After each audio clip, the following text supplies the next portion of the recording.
Hello bachcho, let's read the question. So the question says a square tower stands upon a horizontal plane from a point in its plane from which three of its upper corners are visible. Their angular elevations are respectively 45 degree, 60 degree, 45 degree. Show that the height of the tower is to the breadth of one of its sides as under root 6 multiplied by under root 5 plus 1 to 4. So the key concept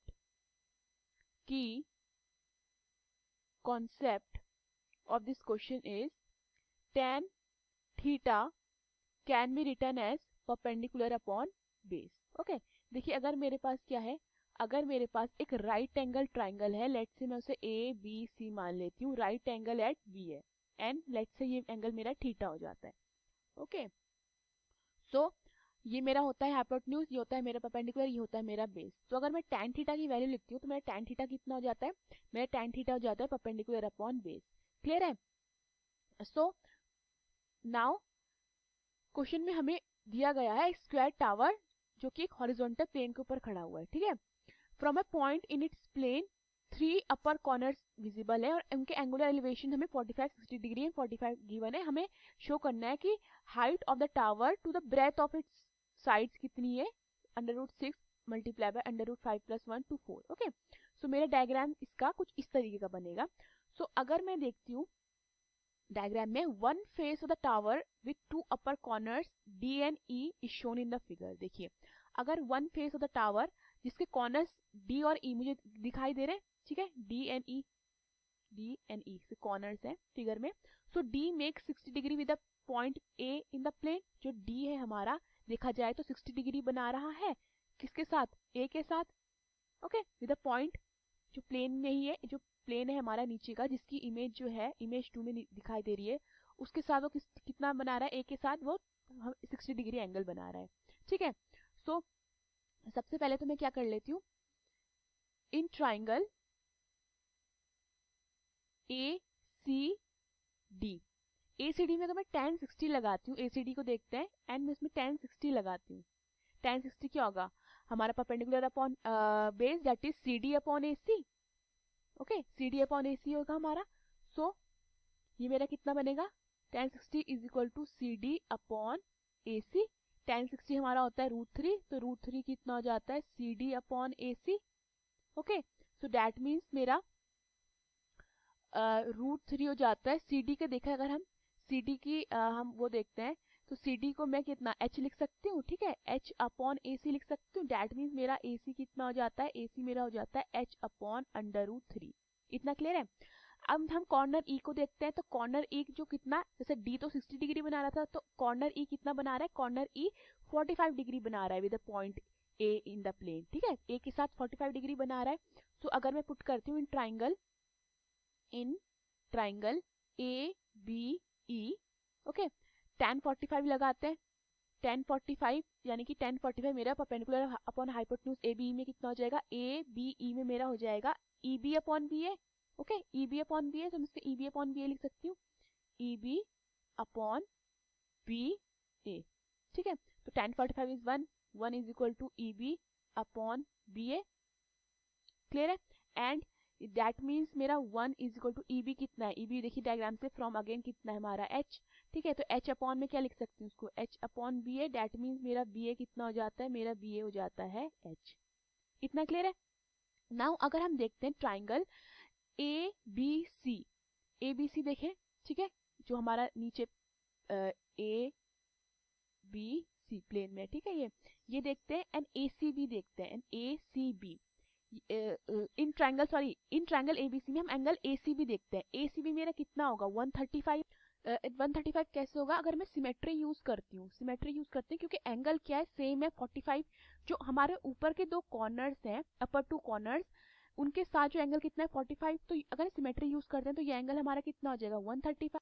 also अगर हम image 2 को देखते हो तो मेरे पास कौन सा triangle, यहाँ पे ट्राइंगल एबीसी की इमेज है. ठीक है, अगर मैं इसमें साइन रूल यूज करती हूँ, ठीक है, इस ट्राइंगल में साइन रूल यूज करती हूँ, in using sine rule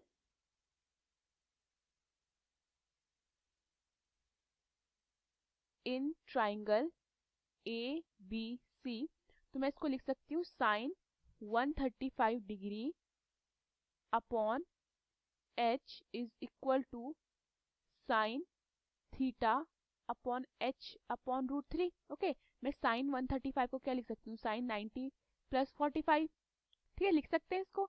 and upon h is equal to sine theta upon h upon root three, ठीक है। सो साइन 90 प्लस 45 कितना हो जाएगा, कॉस 45, यानी कि cos 45 degree upon h is equal to sine theta upon h upon under root three हो जाएगा। h से h कट जाता है, sine 45 is 1 upon root two, ठीक है। 1 upon root two is equal to sine theta upon 1 upon ये जाएगा root three, ठीक है। तो यहाँ से मेरे पास साइन थीटा कितना हो जाएगा, यहाँ से मेरे पास साइन थीटा हो जाएगा, sine theta is equal to 1 upon root six. इतना क्लियर है। तो सब मेरे पास साइन थीटा कितना हो गया, 1 upon root six. That means मेरे पास कॉस थीटा कितना हो जाता है, कॉस थीटा हो जाएगा under root 5 upon under root six. ये कैसे हो जाएगा, देखिए साइन का क्या, साइन का मतलब होता है पी अपॉन एच, ठीक है।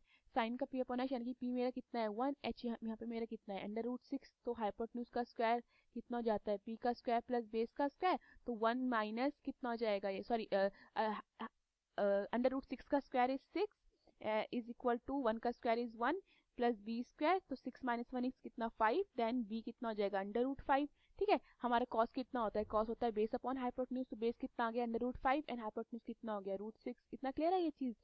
सो नाउ फर्दर हमें क्या करना है, फर्दर हमें फिगर देखनी है, अपनी सेकंड फिगर, ठीक है। इसमें अगर मैं सेकंड फिगर को देखती हूँ तो मैं एंगल ए को क्या लिख सकती हूँ, 180 माइनस 135 प्लस थीटा। क्यों लिख सकते हैं, because sum of all the angles of a triangle कितना होता है 180। तो अगर मैं इस एंगल को देखती हूँ तो 180 से अगर मैं इन दोनों को प्लस कर दूंगी तो ये वाला एंगल निकल जाएगा मेरा, ठीक है। So from figure second angle A को मैं क्या लिख सकती हूँ, एंगल ए को मैं लिख सकती हूँ 180 माइनस 135 प्लस थीटा। इतना क्लियर है, ठीक है। सो एंगल ए मेरा कितना हो जाता है, एंगल ए मेरा हो जाता है 45 डिग्री माइनस थीटा। इतना क्लियर है। देन साइन ए को अगर मैं साइन ए निकालती हूँ, साइन ऑफ एंगल ए, ठीक है, इसको मैं क्या लिख सकती हूँ, that mean 745 minus theta. Okay, इसका क्या मतलब हुआ, इसका मतलब ये हुआ अगर मैं यहाँ पे साइन ए माइनस बी का फॉर्मूला लगाती हूँ, साइन ए माइनस बी वो होता है हमारा, अगर मैं साइन यहाँ पे लिख देती हूँ sine A minus B, sine A minus B हमारा होता है sine A cos B minus cos A sine B. Okay, so using this formula मेरा साइन 45 माइनस थीटा कितना हो जाएगा, sine 45 and cos theta, that means ये हो जाएगा 1 upon under root 2 multiply by cos theta कितना निकाला हमने root 5 upon root 6, then minus cos theta कितना है हमारा under root 5 under root 6 multiply by sine theta कितना है हमारा 1 अपॉन रूट 6। ओके, सो ये कितना देगा मुझे, ये देगा मुझे on solving under root 5 minus 1 upon 2 root 3। इतना क्लियर है। अगेन यूजिंग साइन रूल, अगर मैं फिर से साइन रूल यूज करती हूँ, ठीक है, अगेन यूजिंग साइन रूल, सो मैं साइन ए, ठीक है, हम साइन रूल फिर से अगेन इसी ट्रायंगल में यूज करें, तो मैं देखिए sine A upon A, sine A upon A is equal to sine 135 upon H लिख सकती हूँ, ठीक है, मैं यही करती हूँ, sine A upon A is equal to sine 135 upon H लिखते हैं, ठीक है। तो साइन ए कितना, साइन ए हमारा क्या, ये जाएगा हमारा H upon A is equal to sine 135 upon sine A, ठीक है, कुछ नहीं किया, क्रॉस मल्टीप्लीकेशन कर दिया है, ठीक है। देन हमारा एच अपॉन ए कितना होता है, वैल्यू पुट करनी है बस हमारा हमें, तो हमारा H upon A is equal to हो जाएगा हमारा 1 upon under root 2 multiply by 2 root 3 upon root 5 minus 1। Okay, so इसको अगर हम फर्दर सॉल्व करते हैं, कैसे मैं इस 2 को √2 मल्टीप्लाई बाय √2 लिख सकती हूँ, तो 2 से 2 कट जाएगा, √2 से √2 कट जाएगा, तो h/a कितना आता है मेरा √6/√5 -1। क्लियर है? सो रैशनलाइज करते हैं, ये हो जाएगा √5 + 1 मल्टीप्लाई बाय √, ठीक है, इससे भी दोनों से हमने किया √5 + 1 से मल्टीप्लाई कर दिया न्यूमरेटर डिनोमिनेटर, तो ये मेरा कितना आता है, मेरा h/a is equal to √6 multiply by √5 + 1, and नीचे a + b - b का फॉर्मूला बनता है, जिसको हम क्या लिख सकते हैं, a² - b², दैट मीन्स √5 का स्क्वायर - 1 का स्क्वायर। सो ये कितना हो जाता है, √6 मल्टीप्लाई बाय √5 + 1 अपॉन, ये जाएगा √5 का स्क्वायर कितना 5 - 1, सो h/a मेरा कितना आ जाता है, h/a मेरा आता है √6 मल्टीप्लाई बाय √5 + 1 अपॉन 5 - 1 इज 4, ठीक है। सो देयरफॉर हमें यही प्रूव करना था क्वेश्चन में, hence the height of the tower to the base, this is to the